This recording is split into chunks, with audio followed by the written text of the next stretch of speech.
2012 marks the Twilight cast's fourth and final time together at ComicCon. Hey guys, I'm Carly Bolness. See how the saga stars have changed over the years in our fun look back in today's PopSugar Rush. ComicCon was where it all started as well, though. I mean, the first time I saw the big crowds, that was ComicCon, like 2008. Robert Pattinson credits the 2008 Comic-Con convention as being the beginning of the Twilight saga's fan phenomenon.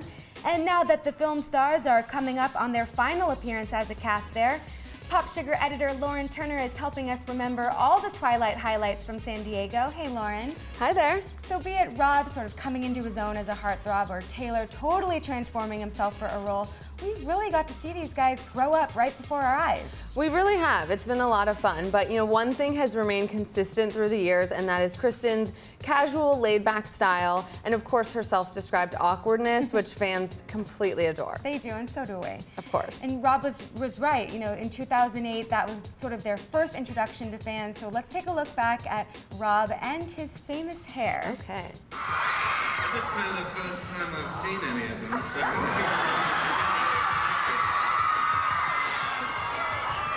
I don't know, it just baffles me.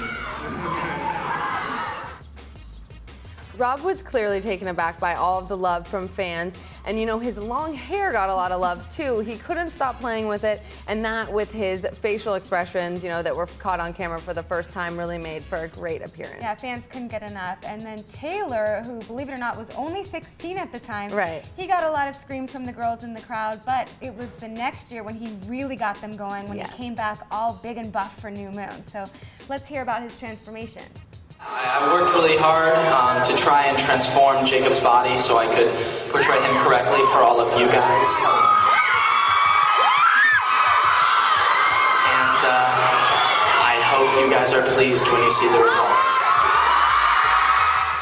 Fans were definitely excited about Taylor's hot, new, a little more manly body. And of course, New Moon is the movie where he's shirtless for a lot of the time. Right. We also got a lot of Kristen and Taylor pictures that year since the storyline really centers around their characters, Jacob and Bella. And speaking of Bella, Kristen was sporting quite a different look at that year, right? She was. She had a totally different hairstyle. It was like short, choppy, dark for her role as Joan Jett in The Runaways. And, you know, sadly for fans, in 2010, there was not a panel for Eclipse, but 2011, Twilight was back and bigger and better than ever. Yes. The studio even released a few sneak peeks for the fans about the highly anticipated wedding and honeymoon scene. So let's hear what Kristen had to say about those. Okay.